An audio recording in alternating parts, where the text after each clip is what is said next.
Siamo tutti su tu stesso cielo, siamo tutti su tu stesso sole, siamo tutti su ta stessa luna e siamo tutti su te stesse stelle. Respiriamo tutta stessa aria, ne viviamo tutta stessa acqua, camminiamo sopra stessa terra, come si spiega tutta sta guerra. Noi ne scordiamo troppo facilmente, che siamo nati senza fa domanda, e tutte cose che ne siamo chini, quando moriamo ne portiamo niente. Abbiamo sempre la puzza sotto il naso, facciamo a gara a chi ne non ci spirito, e ne facciamo tanti cannizzosi, ma siamo solo giusti e presuntuosi. Dio grande e misericordioso, allontana da noi ogni ostacolo nel nostro cammino verso di te, perché nella serenità del corpo e dello spirito possiamo dedicarci liberamente al tuo servizio. Noi te lo chiediamo per Cristo nostro Signore.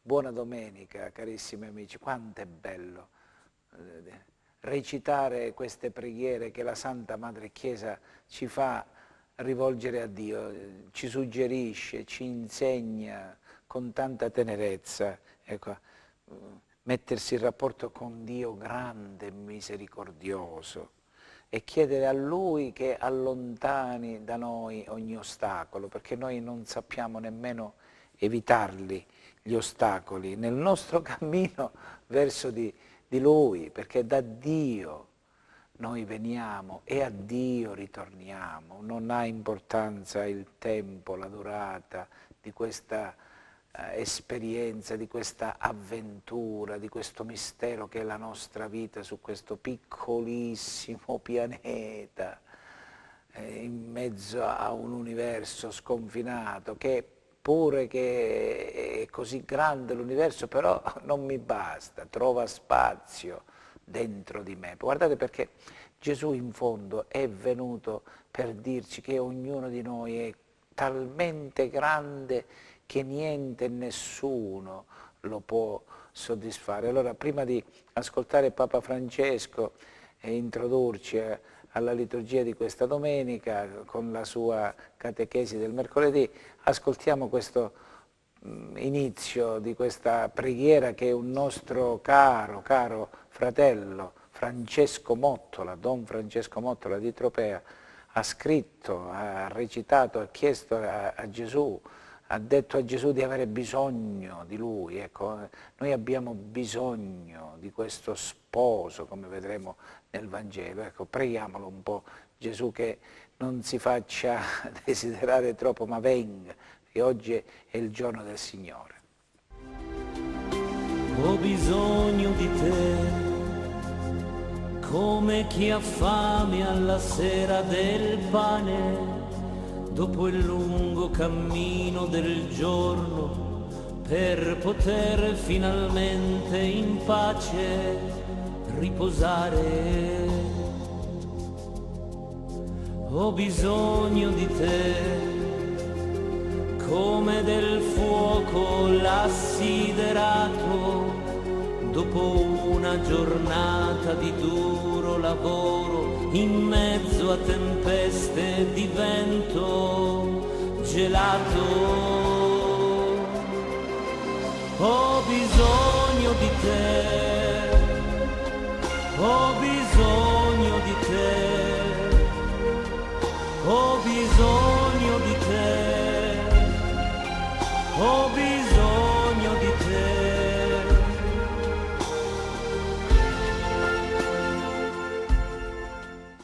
Qui c'è tutta l'essenza del nostro essere cristiani. Se non siamo un po' simili a Marcellino, se non ci avviciniamo a Gesù con domande serie, perché Marcellino aveva domande serie, semplici e serie. Innanzitutto le domande, dice: perché ti hanno messo qui?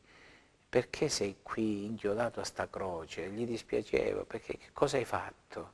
Perché? Ecco. E poi, perché non ho mai visto mia madre?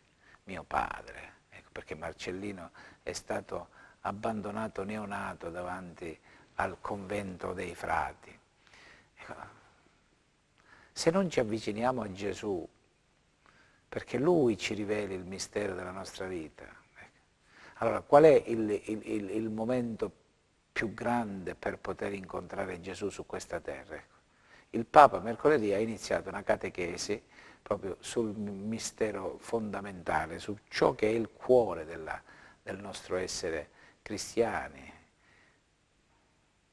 l'Eucaristia, la Messa, la celebrazione eucaristica, ogni giorno ma specialmente la domenica, oggi è domenica, allora ascoltiamoci un po' questi interventi di Papa Francesco che ci aiutano a cogliere la portata di cosa c'è in gioco quando io celebro la Messa, quando partecipiamo alla Messa, ma dobbiamo partecipare non tanto come spettatori, ma come attori protagonisti. Ecco, Marcellino è protagonista perché è un bambino.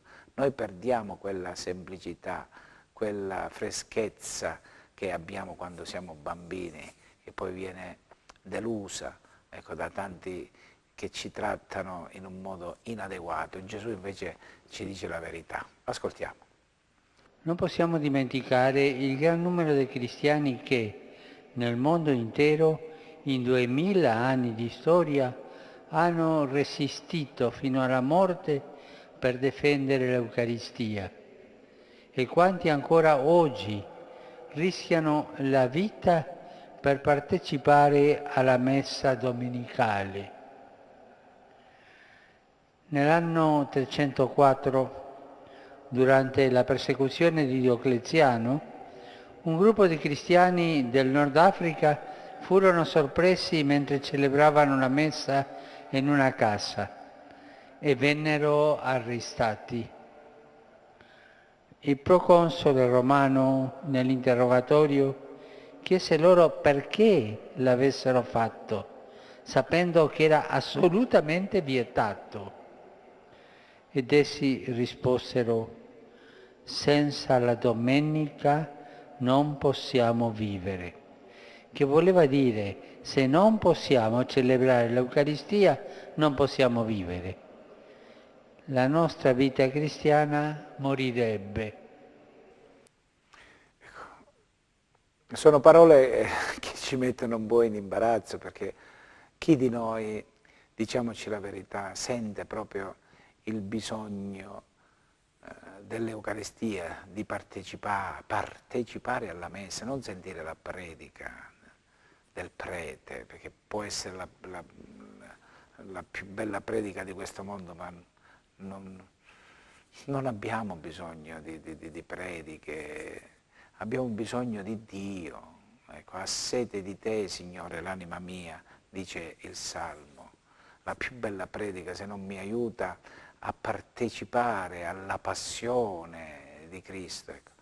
E ne sentiamo veramente il bisogno, io ne sento veramente il bisogno. Io delle volte dico agli amici che ringrazio Dio di essere prete, perché in un certo qual modo è come se fossi costretto tante volte a celebrare la Messa e a sperimentare questo mistero che tante volte inizio a celebrare o vado a celebrare nell'andare, se ne va e piange portando la semente da gettare, ecco, dice il Salmo, ma nel tornare torna con giubilo. Quante volte capita a me di farlo contro voglia pure, come le cose importanti della vita, tante volte le dobbiamo fare contro voglia, ma poi sono le cose importanti. Ecco, dobbiamo davvero chiedere al Signore che ci dia la grazia di, non dico di capire perché siamo dei poveracci, ma di intuire che c'è in gioco, è una questione, cioè voglio dire, la partecipazione alla Messa secondo me a livello intellettuale è una questione di vita o di morte, non è una cosicella da niente, ecco. Ed è come ridicolo, come antipatico accompagnare questi bambini a fare la prima comunione, ma la seconda domenica, la terza domenica non si vede nessuno, tra uno, due che ritornano a fare la seconda, la terza comunione. La catechesi, cioè, ma che poi non è questione di catechesi, è questione di avere degli amici con i quali ci si aiuta a fare le cose che ci fanno bene, non fare le cose che ci divertono e poi non ci lasciano nulla. Non si tratta di catechismo, di avere degli amici con i quali ci si aiuta ad approfondire questo mistero. Il bello viene dopo la prima comunione, dopo la cresima, dopo il matrimonio, amici miei.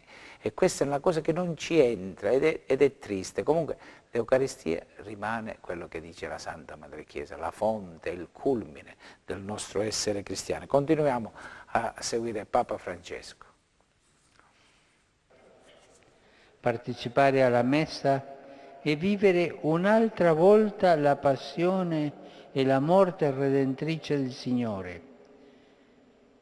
È una teofania. Il Signore si fa presente sull'altare per essere offerto al Padre per la salvezza del mondo. Il Signore è lì, con noi, presente. Ma tante volte noi andiamo lì, guardiamo le cose, chiacchieriamo fra noi, mentre il sacerdote celebra l'Eucaristia, ma noi non celebriamo vicino a Lui. Ma è il Signore. Se oggi venisse qui il Presidente della Repubblica o qualche persona molto importante del mondo, sicuro che tutti saremo vicino a Lui, che vogliamo salutarli. Ma pensi, quando tu vai a messa, lì c'è il Signore e tu sei distratto, giri, è il Signore. Dobbiamo pensare a questo, Padre, che le messe sono noiose. Ma cosa dice il Signore? È noioso? No, la messa no, i preti. Che si convertano i preti, ma è il Signore che sta lì, Capito? Non dimenticate. Certo che noi preti ci dobbiamo convertire, pure io mi devo convertire e tanto, veramente mi sento molto mancante, sia per come mi preparo alla celebrazione, all'omelia, sia per i tempi. Tante volte mi capita di essere un po' lungo e ne chiedo perdono a Dio e ai fratelli, perché non serve, però non è facile, amici miei, bisogna aiutarsi. Io credo che bisognerebbe prepararsi un po' insieme a mettersi in ascolto della parola di Dio, non solamente personalmente, ma anche comunitariamente, o almeno con chi è più vicino, proprio per cercare di entrare nella volontà di Dio, perché il Vangelo cancella il grande peccato che abbiamo, che è questa ignoranza, che ci facciamo uno schema tutti quanti e vogliamo applicarlo alla realtà, mentre la realtà poi ci supera e Dio si manifesta anche attraverso la realtà. Perché c'è tutto questo disinteresse rispetto alla pratica della vita cristiana? Anche perché tanti di noi lasciamo a desiderare come sguardo sulla vita e specialmente sguardo sulle persone, come modo di vivere, perché la testimonianza è importante. È vero sì che fa chi lo cuprievite dice, un fa chi lo cuprievite fa, però è triste, amici miei. Noi dobbiamo vedere delle mamme, dei papà, dei maestre, maestri a scuola, professori, politici che almeno con questo desiderio di coerenza e questa mortificazione per quando non riusciamo, allora cambierebbero tante cose, perché è la verità ci fa liberi, ecco, la verità che abbiamo bisogno. Ecco. Allora sentiamo l'ultimo pezzettino della catechesi di Papa Francesco. Perché si fa il segno della croce e l'atto penitenziale all'inizio della messa? Una domanda. E qui vorrei fare un altro parentesi. Voi avete visto come i bambini si fanno il segno della croce? Tu non sai cosa fanno, se e il segno della croce è un disegno, fanno così, ma imparare, insegnare ai bambini a fare bene il segno della croce. E così incomincia la messa, così incomincia la vita, così incomincia la giornata. Questo vuol dire che noi siamo redenti con la croce del Signore. Guardate i bambini e insegnateli bene a fare il segno della croce. E quelle letture nella messa, perché stanno lì? Perché si leggono le domeniche 3 letture, gli altri giorni 2? Perché stanno lì? Cosa significa la lettura della messa? Perché si legano e che c'entrano? Oppure perché a un certo punto il sacerdote che presiede la celebrazione dice in alto i nostri cuori?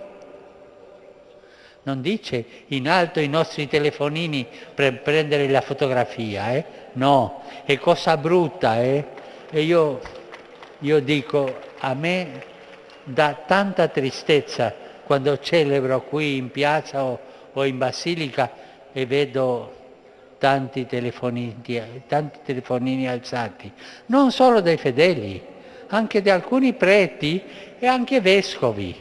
Ma per favore, la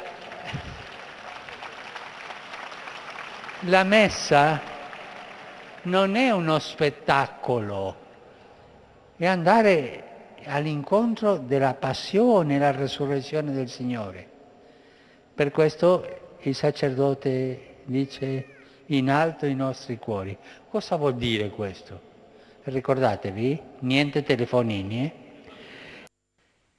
È simpatico questo intervento. Non mi fermo un po' a rifletterci sopra su questo intervento del Papa, perché tante volte lo diciamo tutti, però io credo che la questione fondamentale è che riconosciamo la verità. Forse col Vangelo di oggi lo leggiamo delle vergini sagge e le vergini stolte. Ecco, noi tante volte siamo un po' ottusi, ecco, perché secondo me non è tanto prendere il telefonino e filmare, ma è il modo con cui filmo, il modo con cui guardo, e qua siamo tutti un po' stolti, ecco, non abbiamo questa semplicità, ecco, questa umiltà di riconoscere che siamo proprio deboli, siamo fragili, facciamo fatica, perché richiamarci all'attenzione va benissimo, però è anche una grazia che dobbiamo chiedere. Io sono convinto che anche chi alza il telefonino c'è chi lo fa con uno spirito di fede, non è tanto il telefonino, no, il telefonino, è una questione di cuore. È quest'olio che tante volte che ci manca, che ci impedisce di incontrare lo sposo. Questo è il Vangelo di questa domenica. Chi è lo sposo? È Gesù Cristo, Gesù il Cristo, che è venuto a darmi quello che nessuna madre. A Gesù, la sua madre, non gli poteva rispondere fino in fondo. Ecco, Marcellino non l'ha avuta proprio la madre, ma Gesù ha avuto la Madonna come madre, però ecco, non gli bastava. Ecco, lo sposo del nostro spirito, della nostra anima, chi è? È Dio. Oh Dio, tu sei il mio Dio. Cosa mi distingue dagli animali? La mia cagnolina, virgola, ha bisogno solamente della mia presenza, perché quando non ci sono sente la mancanza del giocare con lei, dargli da mangiare, portarla a spasso, ma non ha il bisogno di Dio, ha bisogno solamente del padrone, e ha bisogno di qualcuno che gli fa qualche coccola. Noi non possiamo limitarci, noi non siamo animali, noi abbiamo bisogno di Dio. Ecco, l'olio che manca nelle nostre lampade, nei nostri cuori, è proprio questo bisogno, questo desiderio. Ho bisogno di Dio, non ho bisogno di salute, di soldi, di sesso, di divertimento, di svago, di piaceri. Cesare Pavese profondamente diceva che l'uomo cerca Dio nei piaceri, ma i piaceri non ti danno Dio. Tutti i piaceri che puoi assaporare, anche quelli più grandi, dopo un po' ti fanno ciao ciao, ciao ciao, perché qualunque cosa tu dica o faccia, c'è un grido dentro, non è per questo, non è per questo, e con ciò, e mo che mi fa?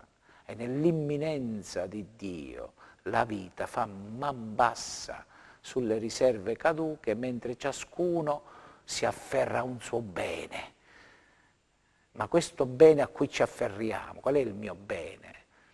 Ci dice, a Dio, vedi che io ti sono stato dato da Dio, non ti devi attaccare a me, a questo bene, a salute, a spertizza, a ricchezza, o sapi fare, prima o poi la same in un momento all'altro, amici miei.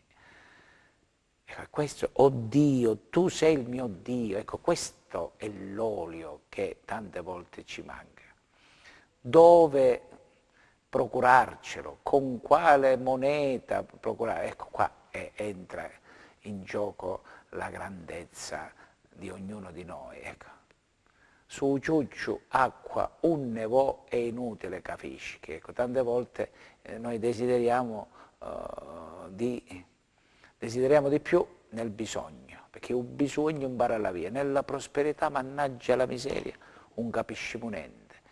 Rimaniamo a livello animale, vogliamo solamente le cose, tutto istinto, ma l'uomo è anche istinto, perché istintivamente si fanno cose belle, però non si vive solamente di istinto. Noi abbiamo questa capacità di renderci conto della realtà secondo la totalità dei suoi fattori, abbiamo la capacità di capire che ci sono oggi, non lo so se ci sono la prossima settimana, amici, ma nemmeno se ci sono stasera, se ci sono domani. Ecco, a me vengono sempre in mente le parole della nostra stracarissima mamma Natuzza, che dovrebbero essere come dire, la carta d'identità nostra, di calabresi, insieme a San Francesco di Paola, che è un altro grande, un sogno niente, sogno un verme eterno, un sogno niente, non sono niente se Dio non mi illumina, sono nulla. Ecco, allora questa parabola delle vergini stolte e delle vergini sagge, desideriamo ardentemente di essere saggi, di stare attenti, di non lasciarci ingannare dal nemico di Dio, che vuole che non ci procuriamo l'olio della lampada per andare incontro al Cristo. E speriamo che oggi nelle chiese di tutto il mondo, ecco, ci possiamo essere uomini, maschi, femmine, piccoli e grandi, desiderosi di incontrare lo sposo che viene a darci quella gioia che nessun altro può darci. Cristo che si è fatto Gesù, e Gesù ha fondato la Chiesa e ci ha lasciato questo segno grande: questo è il mio corpo, questo è il mio sangue. Oppure se ci andiamo a confessare sentiamo Lui che con la voce del prete di turno ci dice: io ti assolvo, io ti voglio bene. Questa è la gioia di noi cristiani, mentre ritorniamo da Lui, per mezzo di Lui siamo stati creati, a Lui ritorniamo. Una buona e santa domenica, carissimi amici, e arrivederci, ma sempre a Dio piacendo, e mi raccomando, io non sono Dio, tu non sei Dio, rassegniamoci, perciò rilassiamoci, mettiamoci nelle mani sue e Lui vede e provvede. Buona domenica davvero di cuore a tutti. Siamo tutti su tuo stesso giro, siamo tutti su tuo stesso sole, siamo tutti su ta stessa luna e siamo tutti su te stesse stelle. Respiriamo tutta stessa aria, ne viviamo tutta stessa acqua, camminiamo sopra la stessa terra, come si spiega tutta sta guerra? Noi ne scordiamo troppo facilmente, che siamo nati senza fa domanda, e tutte cose che ne siamo chini, quando moriamo ne portiamo niente, abbiamo sempre la puzza sotto il naso, facciamo a gara chi ne non ci spirito, e ne facciamo tanti canni